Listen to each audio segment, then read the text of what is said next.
Je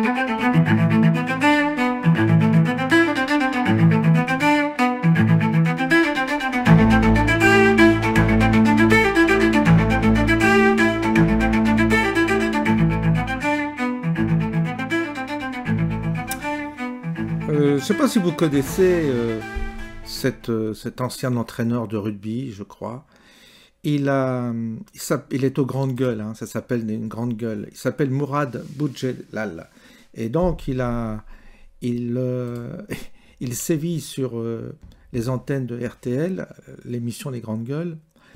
Il aime bien provoquer, bien une grande gueule, quoi. Et ce type-là, il disait aux gens qui votaient Rassemblement National que c'était des racistes. Voilà. Pour lui, c'était classé. On va l'écouter. Tu votes Rassemblement National, t'es raciste. Hein. Déjà, il a planté le décor. C'est vachement bien dans une démocratie de planter le décor d'une manière aussi bête et stupide.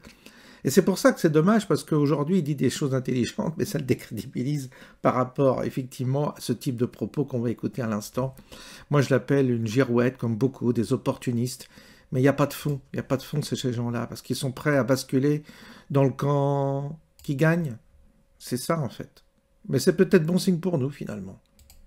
Je leur dis en face, à tous ceux qui pensent ça et qui votent Front National, je leur dis en face, regardez-vous, vous êtes racistes. Regardez-vous, vous êtes racistes. Que le vouliez ou non, vous êtes racistes. Si vous pensez que les origines ont une incidence sur l'attitude, vous êtes racistes. À tous ceux qui votent Front National, à tous les élus du Front National, à tous ceux qui nous ostracisent une partie de la population, jour et nuit, si vous pensez qu'il y a une origine, vous êtes racistes. Il avait fait donc la campagne pro-Macron, pour Macron, et puis d'un seul coup, clac, c'est comme les girouettes, ça change, le vent il change, donc là, maintenant c'est fini, c'est fini avec Macron, on ne peut plus le voir.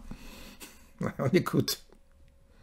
Trump, si tu es gentil, si par hasard quelqu'un qui le connaît nous écoute, est-ce que tu peux mettre le président français Emmanuel Macron au milieu des négociations qui nous lâchent la grappe? Toi, tu le mets au milieu. De temps en temps, tu glisses. C'est grâce à Emmanuel. C'est grâce à Emmanuel que les choses avancent. Sans Emmanuel, rien n'aurait été possible.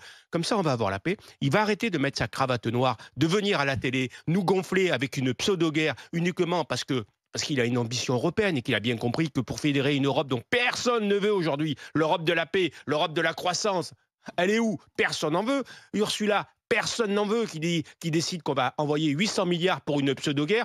Moi, ce que je vous propose, d'abord, c'est un petit bilan psychiatrique à tous, parce que je crois sincèrement qu'il y en a besoin, parce que vous voyez des Russes de partout, vous voyez des chars russes de partout, alors qu'il n'y a rien. Moi, en venant aux grandes gueules, je m'attendais à voir des chars russes, j'en ai pas vu. Je suis désolé, on est en paix, les Russes ne nous menacent pas. Arrêtez de dire que Poutine ne respecte pas les accords, parce qu'on est mal barré quand on n'a pas respecté les accords de Minsk, on est mal barré, quand on n'a pas respecté les accords après la guerre froide, où on s'est engagé à ce qu'il n'y ait aucune base américaine en Ukraine, et que derrière, on n'en a eu rien à foutre, on en a installé. Donc, si les Russes ne respectent pas les accords, nous non plus. Donc, on verra bien ce qui se passera. Mais arrêtez, la guerre, c'est la fin du monde. Alors, les ambitions de chacun, on n'en a rien à foutre. La guerre, c'est la fin du monde. C'est Poutine qui l'a déclenché, la guerre. Bah, non. On l'a fait déclencher de guerre. Tu n'as pas le droit de dire ça. Tu n'as pas le droit de dire ça. Alors là, il est bon. Ce qu'il dit, c'est vrai.